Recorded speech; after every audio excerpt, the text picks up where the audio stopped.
I know who you are, she said, her voice suddenly sharp and clear. You're the reason my cousin attempted suicide. The words sliced through the pristine silence of our office corner. My rehearsed welcome speech evaporated from my lips. The new hire, this woman who had barely spoken 10 words during her entire interview, was now staring at me with eyes that burned through any professional pretense. 3 years ago, the regional art competition. My cousin was 16. You were a judge. I felt my breath catch as fragments of memory assembled themselves. A teenage girl with extraordinary talent. The envelope of cash I'd accepted. The scholarship opportunity I'd helped snatch away. She read your glowing feedback about the winner's originality. The same techniques you had criticized in her work, the new employee continued, her voice steady while my world tilted. Do you know what happens to a young artist when their dream is stolen by corruption? My throat constricted. That's a serious accusation. I don't know what you think. I don't think. I know. She turned to her computer, suddenly the picture of professional calm. But don't worry, I'm here to work. I struggled to breathe normally, to process what had just happened. This couldn't be real. After 3 years, after I'd nearly forgotten about that competition, this woman had appeared, hired by my own boss, seated beside me, ready to… What? What exactly did she want? She began typing, her fingers moving with practiced precision across the keyboard, as if she hadn't just detonated a bomb in my carefully constructed life. You can't prove anything, I whispered, unable to stop myself. She didn't look up. I don't need to. Wait. Before I continue this story that's already got people glued to their screens, if you're enjoying this twisted workplace drama unfolding, make sure to hit that like button and subscribe to catch more shocking true stories that'll keep you on the edge of your seat. Drop a comment with what you think happens next. Trust me, you won't see it coming. My name is Pearl. At 34, I'd spent 7 years climbing the ladder at my marketing job, becoming the team leader who trained every new hire. My colleagues described me as meticulous, confident, always put together. I wore success like my signature scarlet lipstick, bold and unmistakable. What they didn't see were the shortcuts I'd taken, the corners I'd cut, the people I'd stepped on. I told myself, everyone did it. That's how the world worked. You seized opportunities when they presented themselves, like when a wealthy parent approached me about that art competition, offering cash to make sure their child won the scholarship. It wasn't personal. It was just business. Until Autumn arrived. Autumn was 28 with auburn hair she kept in a simple ponytail. She dressed modestly in neutral colors, spoke rarely in meetings, and submitted work ahead of schedule. My boss, Dale, had practically gushed about her portfolio during her interview. She's brilliant but quiet, he'd said. Perfect for our team. I wasn't worried.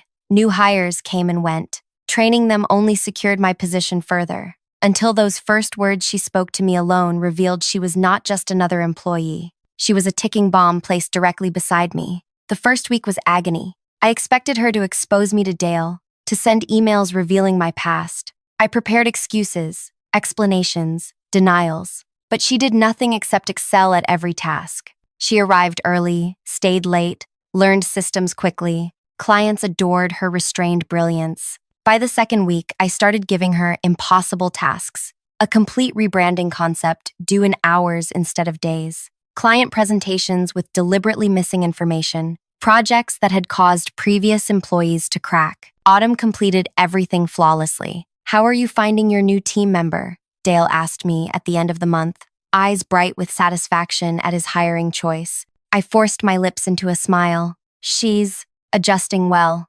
Adjusting? She's exceptional. The Winslow account specifically requested her concepts for their campaign after seeing her preliminary work. The Winslow account, my account, the one I'd nurtured for 3 years. I guided her closely on that, I said, feeling heat creep up my neck. Dale tilted his head. She mentioned she worked on it after hours since you had her focused on the Monroe project. My smile froze. Right. Yes. She takes initiative. That night, I stayed late, waiting until the office emptied. When Autumn finally left, I slipped to her desk, searching for something, anything, evidence of her plotting against me, communications with her cousin, proof she was sabotaging me somehow. Her desk was immaculate, not even a post-it note with a personal reminder. Her computer was locked and company issued. Nothing seemed out of place except a small plant she'd brought, a tiny cactus, in a plain white pot. Frustrated, I returned to my desk, jumping when my phone buzzed with a text from an unknown number. Looking for something? I whirled around, scanning the empty office, the security cameras. Had she somehow seen me? I deleted the message, hands trembling. The next morning, Autumn greeted me with her usual quiet good morning as if nothing had happened. When I checked the security footage later, claiming I thought I'd left something at the office, the night guard showed me the feed. There I was, clearly searching through her desk. I asked him to delete it, saying I was leaving a surprise for her birthday. He agreed, but I wondered who else had already seen it. By the third month, my errors began multiplying. I sent incomplete drafts to clients. I missed deadlines. I snapped at junior team members. Meanwhile, Autumn's reputation soared. She never mentioned the art competition again, never threatened me, never did anything except perform her job with quiet excellence. That was when I began spreading rumors. She cornered me in the bathroom yesterday, I told Tessa from accounting, kept asking strange personal questions, seemed obsessed with my life outside work. Really? Tessa looked surprised. She helped me fix my presentation yesterday when the projector glitched.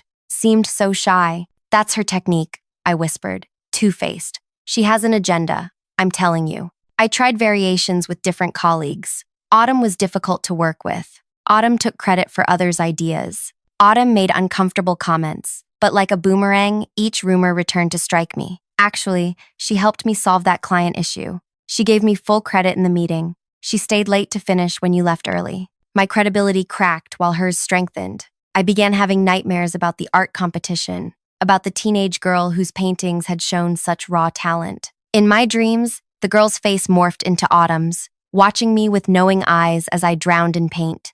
4 months after Autumn's arrival, Dale called us both into his office. I walked in confidently, assuming he wanted my assessment of her performance. Instead, he gestured for us to sit, his expression serious. "We're restructuring the team," he announced. "Given the growth we're experiencing and the new direction of our campaigns, we need to adjust our leadership approach." I nodded, already planning how to shift more responsibility to other team members so I could focus on strategy. "Autumn," Dale continued, "I'd like you to take over as team leader. Your work has shown exceptional vision and organization." The room seemed to tilt. "That's my position," I said, my voice thin. "I've been here for 7 years." Dale looked uncomfortable. "And in those 7 years, you've never shown the leadership qualities she's demonstrated in 4 months. Pearl, you'll report to Autumn starting Monday." My face burned. "This is ridiculous. You can't demote me for a new hire. It's not a demotion.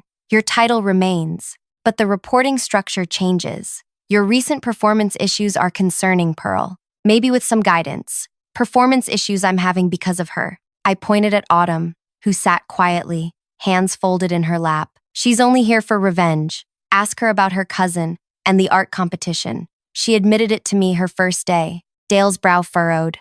"What art competition?" "The regional one, 3 years ago. I was a judge. She claims I took bribes to favor another contestant over her cousin, who then tried to kill herself. She told me this. Ask her." Dale turned to Autumn, confusion evident. "Is this true?" Autumn tilted her head slightly. "Art competition? I don't have a cousin who's an artist." "But you said," I sputtered, heat rushing to my face. "You told me your cousin attempted suicide because of me, right there at your desk, your first day." Autumn's expression remained placid. "I never said anything about art or cousins. I've been focused on learning the job you're training me for." She turned to Dale with concern in her eyes. "Pearl has been acting strangely for weeks, checking my desk after hours, spreading stories about me."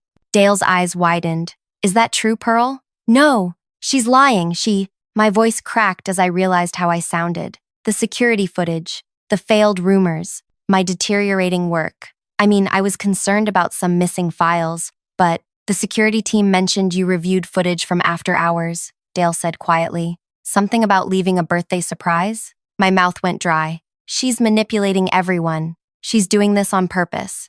Dale exchanged a glance with Autumn before sighing. "Pearl, I think you should take some time off. 2 weeks. Clear your head, get some rest." "But this isn't a request," Dale said firmly. "We'll redistribute your current projects temporarily." Said, I walked out in a daze, Autumn's voice floating behind me as she assured Dale she could handle the transition. My hands shook as I gathered my purse. Colleagues glanced away as I passed, their silence damning. Outside, The bright spring sunshine felt like a mockery. Had I imagined that first conversation? Was I losing my mind? No, I remembered every word. Her accusation had been real, but now she'd twisted everything, making me appear unstable while she remained blameless. The 2 weeks away became torture. I checked my work email obsessively, finding my team managing perfectly without me. Clients emailed Autumn directly with questions that once came to me. Dale sent a single message asking how I was feeling, mentioning the excellent progress the team was making.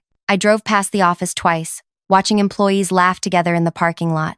Once, I spotted Autumn having lunch with 2 colleagues who had previously been my closest work friends. When I returned, my belongings had been moved to a tiny desk in the corner, away from the main team area. My name had been removed from the project management system for our major accounts. My key clients now listed Autumn as their primary contact. Just temporary, Dale assured me when I confronted him, while you readjust. But nothing was temporary. Within weeks, I was assigned to smaller accounts, helping with minor tasks rather than leading projects. In meetings, my suggestions were politely acknowledged, then ignored. When I stayed late to finish work, the night guard watched me carefully, probably warned after my desk searching incident. Meanwhile, Autumn flourished. She implemented new systems that streamlined our workflow. She landed 2 major clients. She remembered everyone's birthdays, bringing simple homemade treats that made the office feel warmer. She never boasted, never drew attention to her accomplishments,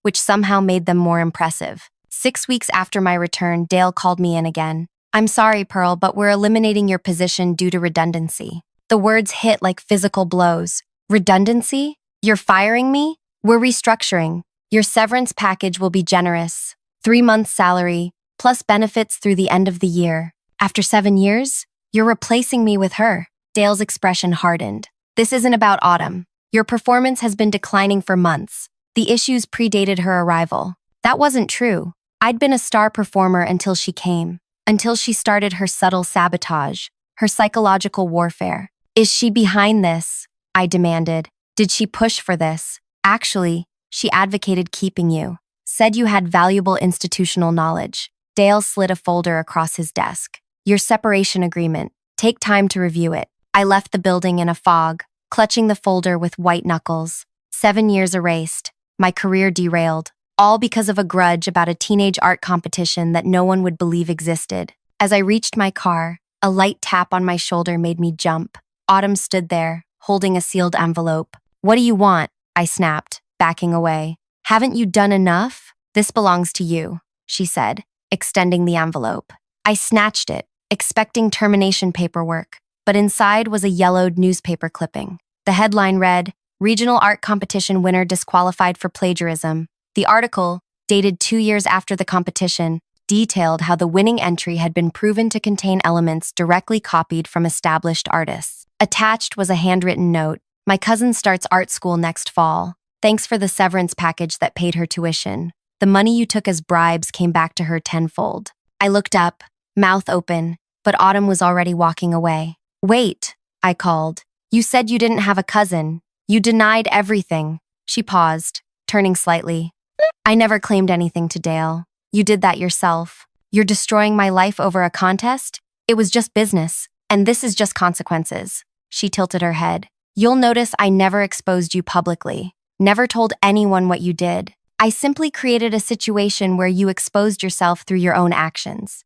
Why not just confront me, report me to the competition board? Why all this? Because you wouldn't have learned anything. You'd have denied it, hired lawyers, claimed vindictive accusations." Her eyes were calm. "This way, you lost your job by your own hand. Your reputation suffered through your own behavior. And my cousin gets her education funded by your severance package. IMU, which you'll notice is exactly 10 times the bribe you accepted." The precision of it all staggered me. "You planned this for 3 years? Applied for a job just to target me? Sometimes justice requires patience." She checked her watch. "I need to get back. The team has a presentation at 3. I watched her walk away, her purposeful stride carrying her back to what had once been my life, my career, my team. Only then did I realize the true extent of her revenge. She never exposed me publicly, never told anyone what I'd done. She simply created a situation where I exposed myself through my own paranoia and incompetence.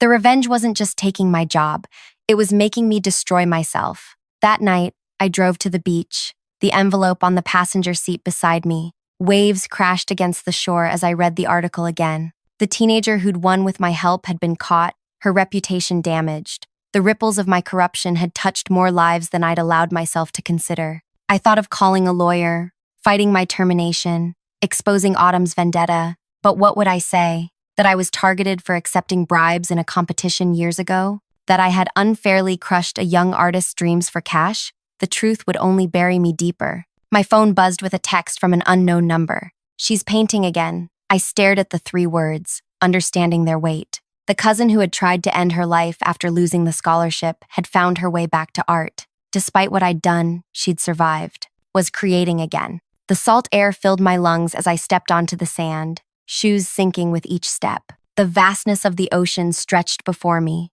indifferent to human schemes and failures. For the first time, I saw myself clearly, not as the competent professional I'd pretended to be, but as someone who had caused real harm and was facing real consequences. I typed a response, fingers hesitant. "I'm glad." 3 dots appeared then. "Her first exhibition opens next month. The invitation is in your glove compartment." 3. I rushed back to my car, yanking open the glove compartment. Inside was an elegant card for an exhibition titled Resurrection by a young artist named Winter. The location was a small gallery across town. My hands trembled as I held the invitation, wondering how it had gotten there, wondering what I was meant to do with it. Another text arrived. "Attend or don't, your choice, but you should see what almost died because of you." I drove home in silence, the invitation burning a hole in my purse. Would attending be an act of atonement or intrusion? Did I deserve to witness Winter's triumph after contributing to her darkest moment? Over the next weeks, I applied for jobs half-heartedly, each rejection feeling deserved. I avoided former colleagues, knowing how they must talk about my departure. I researched Winter online, finding sparse information about a promising young artist whose work explored themes of betrayal, recovery, and justice. The night of the exhibition arrived, and I stood outside the gallery for 20 minutes before finding the courage to enter. The space was small but elegant, filled with people admiring large canvases bursting with color and emotion. I moved through the crowd like a ghost, anonymous in my simple black dress, and then I saw her. Winter stood near the center of the gallery, tall and poised at 19, her dark hair cut in a sharp bob that framed intelligent eyes. She didn't look broken or damaged. She looked triumphant as she explained her work to an engaged group of listeners. I approached slowly, drawn to a painting labeled Corruption. It depicted hands passing money above a canvas partially submerged in murky water. The technique was masterful, the emotion raw and undeniable. "What do you think?" I turned to find Autumn beside me, dressed in burgundy, a glass of wine in her hand. "It's powerful," I whispered. "Yes," she agreed. She painted it after reading the article about the winner's disqualification. It was part of her healing. I swallowed hard. "Is she okay now?" "Define okay." Autumn's voice remained low. She lost 2 years to depression, stopped painting entirely, questioned her worth, her talent, everything about herself. Because one person with power decided money. That night, I couldn't sleep. Winter's paintings haunted me, not just their technical brilliance, but the raw emotion pulsing through each canvas. One piece particularly lingered in my mind, a figure climbing from murky waters toward light, titled simply, After. I spent the following week in a strange limbo. Job applications remained unanswered. Former colleagues ignored my messages. I found myself returning to the gallery twice more, drawn to Winter's art like a penitent to confession. On my 3rd visit, the gallery owner approached me. "You've been here several times," she observed. "Are you a collector?" "No," I admitted. "Just connected to the artist's journey." She nodded thoughtfully. Winter's work speaks to many people. The authenticity of her pain and recovery resonates universally. "Recovery," I repeated softly. "Has she truly recovered from everything?" The woman's eyes sharpened with sudden interest. "Are you a friend of the family?" "Not exactly," I said, backing toward the exit. "Just an admirer." At home, I opened my laptop and typed art therapy careers into the search bar. I'd never considered helping others through creative expression. My marketing career had been about manipulating emotions, not healing them. But something about winter's transformation called to me, the possibility that destruction could lead to creation. The next morning, my phone rang with an unknown number. Pearl speaking, I answered tentatively. This is Winter. The young artist's voice was clear, direct. We need to talk. Can you meet me at the campus coffee shop in an hour? My heart raced. Why would you want to meet with me? Why would you want to meet with me? Because Autumn didn't tell you everything, she said, and I think you should know the whole story. The campus coffee shop buzzed with student energy. Winter sat in a corner booth, sketching in a small notebook. At 19, surrounded by her peers, she looked both younger and somehow older than she had at the gallery. She closed her notebook as I approached. Thank you for coming, she said, gesturing to the seat across from her. I sat carefully, as if any sudden movement might shatter this unexpected moment. Your exhibition was incredible. You have extraordinary talent. I know, she said without arrogance. That's not in question anymore. A barista delivered 2 coffees I hadn't seen Winter order. She pushed one toward me. Autumn said you take it black. That seemed fitting somehow. I accepted the cup. What didn't she tell me? Winter traced the rim of her mug with one finger. After I lost the scholarship, after I tried to end things, I spent 6 months in treatment. During group therapy, I met another girl. She'd been the winner of a different competition, one where the judge had accepted bribes to favor her. I stiffened. I only did it once. Did you? Winter's gaze was unwavering, because this girl carried crushing guilt. Her mother had paid a judge to secure her win, but she hadn't known until afterward. When she discovered the truth, she tried to give back the prize, but was threatened with legal action for defamation. My hands trembled around my coffee cup. What are you saying? I'm saying corruption hurts everyone involved, not just the victims, but the so-called winners too. This girl and I formed a connection through our shared experiences. She from undeserved victory, me from undeserved defeat. What happened to her? Winter's expression softened slightly. She transferred schools. Last I heard, she was studying ethics and art history, planning to reform competition structures from within. She paused. Your actions created ripples you never considered, Pearl. Some destructive, some eventually constructive. Why are you telling me this? Because Autumn believes people can change when properly motivated. She orchestrated this elaborate plan partly for justice, partly for my healing, and partly, Winter hesitated. Partly what? Partly for you. I nearly spilled my coffee. For me? She destroyed my career. No, Winter corrected. You destroyed your career through your reactions to her presence. She merely created the conditions. That's semantics, I protested. Is it? Winter pulled out her phone. Tell me what you see. She showed me a series of images, screenshots of emails I'd sent to clients with errors, security footage of me searching Autumn's desk, text messages where I'd spread rumors about her. Autumn kept these as insurance, Winter explained, but she never needed to use them. You self-destructed without any push from her. Shame burned through me. So this meeting is what, my final humiliation? No, Winter put her phone away. It's an opportunity. It's an opportunity. For what? The gallery where my exhibition is showing needs an assistant manager, someone with marketing experience who understands the business side of art. Winter met my eyes. Autumn suggested you. I laughed incredulously. You can't be serious. After everything, precisely because of everything, Winter interrupted. You understand firsthand how corruption destroys art's integrity. You've experienced the consequences of dishonesty, and now you need redemption. Why would you trust me anywhere near your art career? Winter's smile was slight but genuine. Because having you work in service of emerging artists, including me, is a more meaningful consequence than watching you struggle unemployed. Autumn agrees. Autumn knew about this meeting? It was her idea, the final phase of her plan. I sat back, stunned. What plan? First, to make you face what you'd done by bringing me back into your life. Second, to let you experience the loss of something you valued as I did. Third, to give you a path toward restoration, not of what you lost, but of something new you could build.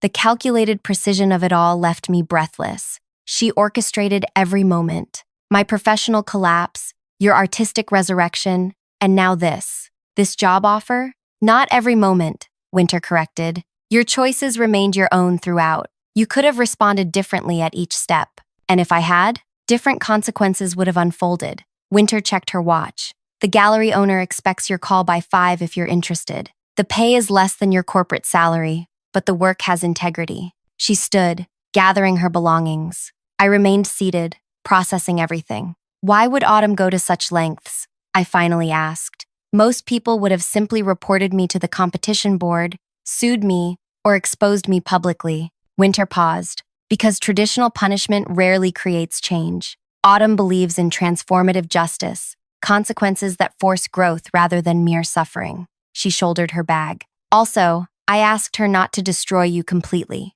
I didn't want your ruin on my conscience. As she turned to leave, I called after her. Did she know I would come to your exhibition? Winter glanced back. She counted on it. Autumn understands people's psychology, what drives them, what breaks them, and what might heal them. Alone at the table, I contemplated the job offer. Working at the gallery would keep me surrounded by Winter's art, a daily reminder of my worst actions and their consequences. It would place me in a position of supporting artists rather than exploiting them. It would be both punishment and possibility. That evening, I called the gallery owner. She seemed unsurprised, explaining that Autumn had given me an unusual but compelling recommendation. I would start Monday, at roughly half my previous salary. On my first day, Autumn appeared at the gallery during lunch. She moved through the space with easy familiarity, examining new installations while I watched nervously from behind the counter. Settling in? She asked, approaching finally. It's different, I admitted, but good different. She nodded. Winter told you about our conversation. Yes, I straightened a stack of exhibition catalogs. What I don't understand is why you're continuing to involve yourself in my life. You won. Your revenge succeeded beyond what most people would dream possible. Autumn studied me thoughtfully. That perspective reveals you still don't fully understand what happened. Then explain it to me, I challenged. Because from where I stand, you infiltrated my workplace, systematically dismantled my career, exposed my worst actions, and now have me working essentially in service to your cousin's art career. Those are the external events, Autumn acknowledged, but they're not the revenge. Then what was? The true revenge was forcing you to confront yourself. Not just what you did to Winter, but who you became by doing it. She picked up one of Winter's exhibition postcards from the counter. A person who accepts bribes once rarely stops there. Your performance issues predated me, Pearl. Your ethical shortcuts were increasing. You were on a path to much greater corruption. So you're saying you saved me from myself? I scoffed. How magnanimous. No, I made you experience the consequences of your actions in a way that might actually transform you. Traditional revenge, public exposure, legal action would have made you defensive, bitter, convinced of your victimhood. Autumn placed the postcard back carefully. This way, you had to watch yourself deteriorate through your own choices. You had to recognize your own corruption. And this job? Is this part of my transformation too? It's an opportunity, not a guarantee. You might use it to rebuild yourself into someone better. Or you might resort to old habits and lose this position too. She shrugged. That choice remains yours. The gallery door chimed as a potential buyer entered. Autumn stepped back. Winter's next series begins production next month, she said. The theme is resurrection. You'll be helping promote it. As she turned to leave, I called after her. Will you be watching me forever? Is this surveillance part of my penance? Autumn paused at the door. This was never about penance, Pearl. It was about justice. And justice isn't achieved through perpetual punishment. It's achieved through genuine change. After she left, I helped the customer who had entered, answering questions about Winter's techniques and inspiration. For the first time, I found myself advocating sincerely for an artist's vision, rather than calculating how to manipulate the customer's emotions for a sale.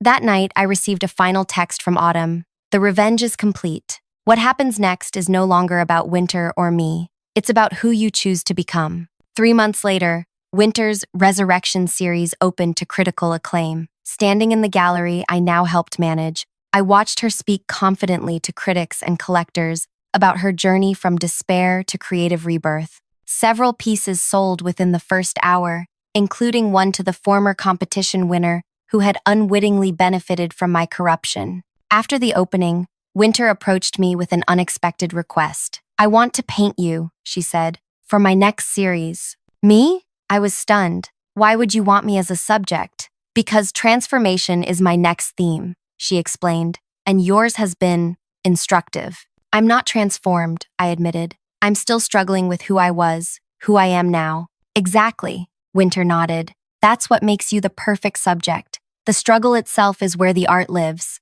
As guests filtered out and the gallery quieted, I found myself alone with the exhibition. Winter's new paintings surrounded me, each one depicting some aspect of resurrection. In the center hung a piece I hadn't noticed before, a small canvas showing two hands, one offering something indistinct, the other hesitantly reaching to accept it. The title plate read, Second Chances. I stood before it for a long time, understanding finally the true nature of Autumn's revenge. She hadn't merely punished me or exposed me. She hadn't simply taken what I valued or humiliated me publicly. She had methodically dismantled everything I thought I was, stripped away my defenses and denials, forced me to witness the harm I'd caused, and then offered me the one thing I didn't deserve, the opportunity to rebuild myself into someone better. The revenge wasn't in what she took from me. It was in what she demanded I become. As the gallery lights dimmed automatically at closing time, I sent a text to the number Autumn had used.